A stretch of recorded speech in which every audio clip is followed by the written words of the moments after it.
culture, you'll see a gradual move over the next 2 decades towards much more open models of organisation. And that's a very, very powerful recipe. Throughout the 20th century, we created wealth through the vertically integrated corporation. It did everything from soup to nuts. Why does the firm exist? If markets are the best mechanism for determining how goods and resources are allocated, why isn't everybody an independent contractor at every step along the way in production? The answer is collaboration costs.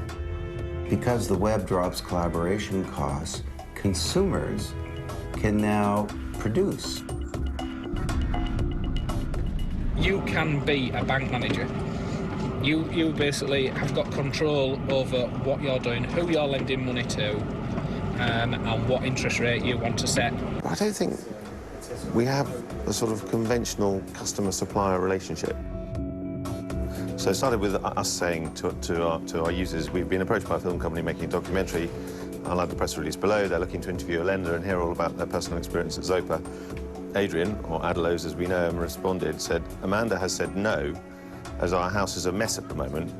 I've just pinged off an email asking if filming could be in another location, we'll let you know. So he then says, I've spoken to film company this evening, made my demands for red and green M&Ms only. That was the first thing I asked for, and for tea to be made with milk from the male yak. We're different, and we've captured the imagination, and consumers like us. And banks would love it if their consumers liked them.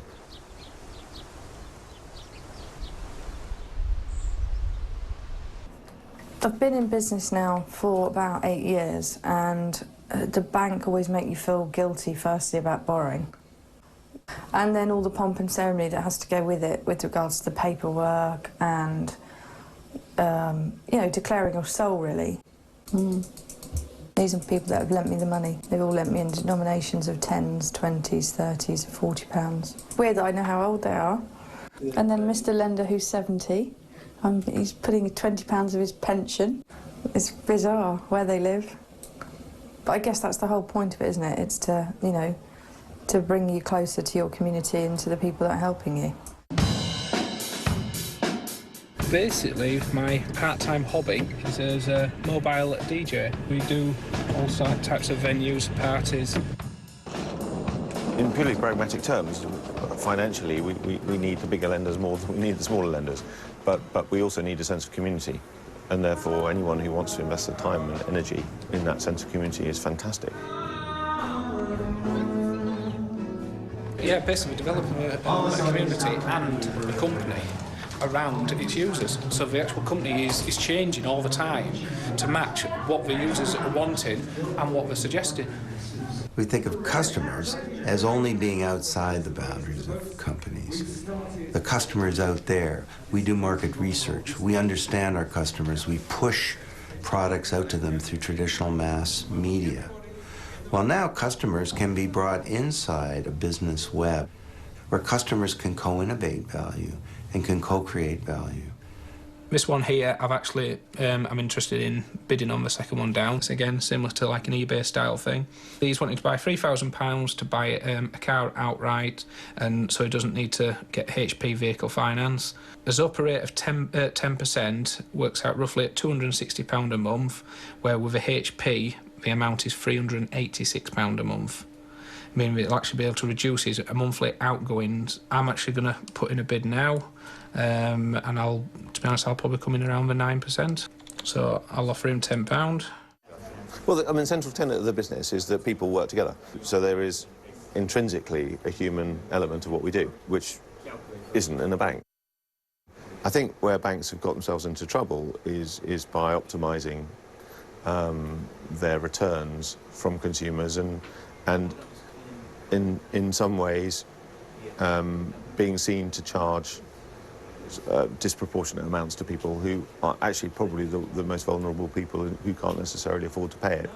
And wouldn't it be fairer if people who bounced a direct debit or went overdrawn for a day were charged a fee that was appropriate to their crime?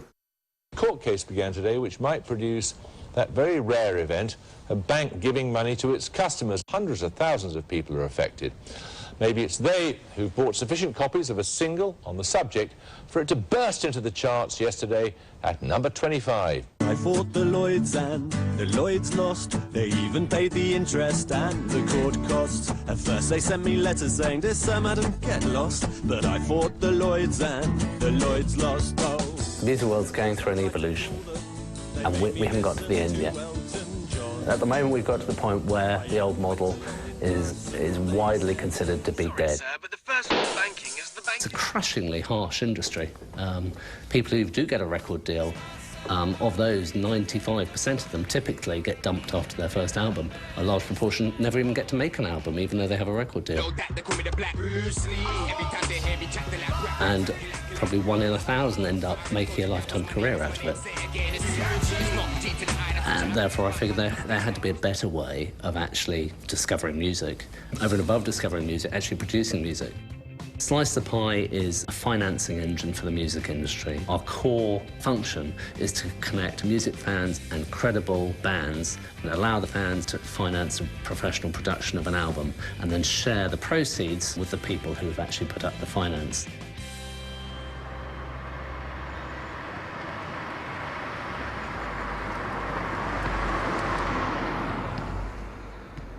Essentially, it's like a virtual gig, if you like. You know, all the bands will get together, put all their songs in, then all the people will vote on there. Yeah, get scouted. All the people will vote, and then you get whittled down to like the last 15. It's not such a vote, is it, in the arena? It's more of a rating. They kind of rate your track. The good thing about it is, you know, you can scroll down, you can see all the reviews that people have put. Sounds very much like The Jam, nice upbeat. You know, they've given us 6 out of 10, 7 out of 10, 6 out of 10. There's a 9 out of 10. Even if we didn't win the actual showcase, I think it's quite good to actually get some feedback on your songs anyway. Under kind of no pressure to give you a good review because they don't know who you are anyway. Yeah. Whereas if you met someone in a gig, they'd feel kind of more pressured. Yeah. To not tell you the truth. And we don't know who they are either, so like if someone gives us a shit review, you know, we can't go and hunt them down and string them up by the nuts and beat them to a pulp. You can have people from all over the world giving their own honest, independent opinions, so it's a very, very reliable way of actually filtering music.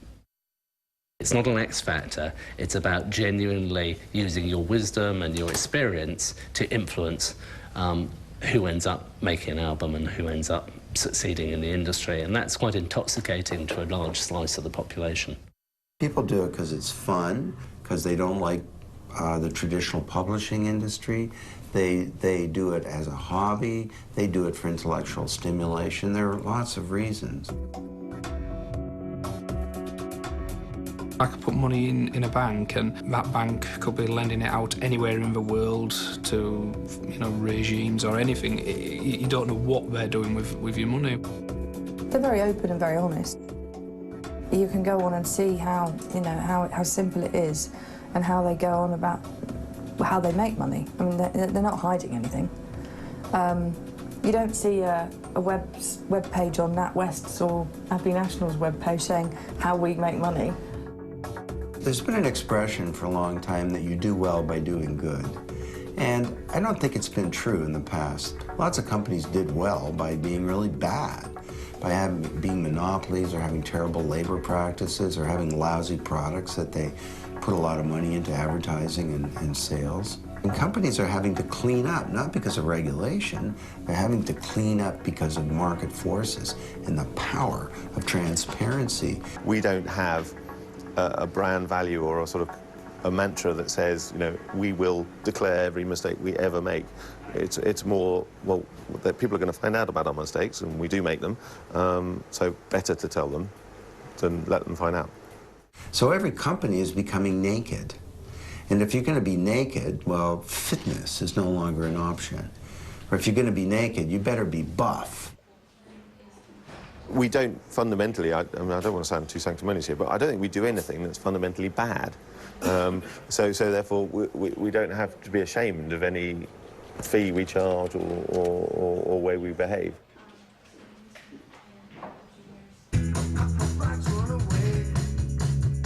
I think before we won this money with Slice the Pie, like we're doing probably like maybe, I'd say like 3 gigs a month for like, you know, for maybe a year. And like for all that hard work to kind of pay off, you know, like it's nice to actually kind of be where we want it to be. We've got a huge fan base. We signed to a lovely label that lets us have complete artistic control over all our albums. That's the thing, it's not a label. We're not controlled into releasing something that they want us to release. We release whatever we want to do. Just to pass the time, I get a job like mine. Or maybe drive a bus. I check the tickets and be one of us. But there is no evidence of you. Oh no. The music industry has been extraordinarily well disintermediated, to use a piece of horrible jargon. Yeah, is it so far-fetched to think that other industries will follow? I think we get talked about, so I think in the sort of corridors of power we get talked about, and they therefore think, well, hang on a minute, this could be quite interesting. So if this grew to a multiple of its current size, then actually it's quite a threat. This is no longer about hooking up online or creating a gardening community. This is becoming a new mode of production. And it's beginning to fundamentally change the way that we orchestrate capability in society, the way that we innovate and create goods and services. And the corporation is going through, I think, the biggest change in a century. I think the losers will be the people who say, I'll always make better decisions. The winners will be the ones that are more open-minded and understand that the world is changing and the internet is a huge opportunity to make things better. It shouldn't always be looked at as a threat.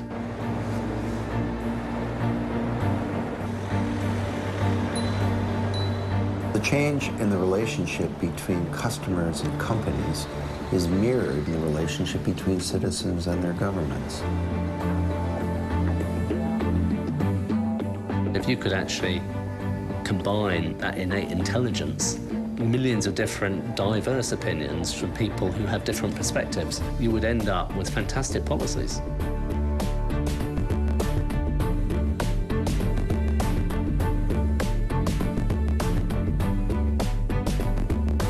They go from incompetence to complacency, and there are questions about his integrity. Aren't people rightly asking now, is this man simply not cut out for the job? Prime Minister, our party that brought in legislation in 2000 to restrict foreign Right donors. now, the whole model of policy development and arguably of democracy is a broadcast model. It goes like this: I'm a politician, listen to my advertisements and debates, then go and vote for me, and then I'm going to broadcast to you for 4 years, and then we get to do it all over again. You vote, I rule. Government in Britain is based on the party system.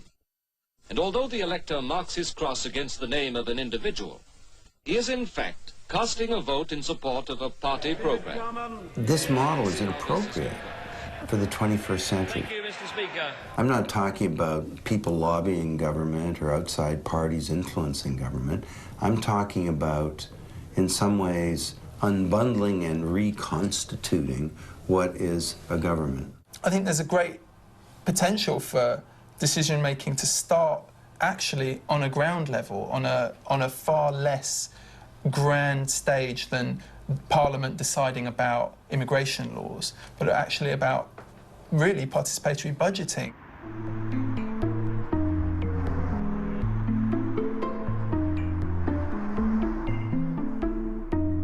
I represent a model railway club, and we're looking for some funding to purchase track. And this event, they've got £20,000 up for grabs, and the community decide where the money goes. Well, today I'm going to try and get some funding for playground equipment for the children at the school.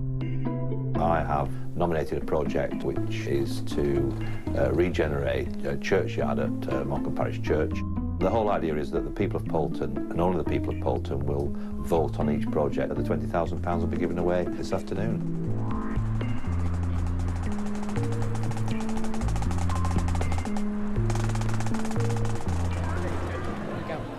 Good afternoon, everybody. We're going to start proceedings in 5 minutes. Each group is going to have a 3-minute presentation, and we are going to have to keep it very strictly to 3 minutes. Let's start off then. We have David from Morgan.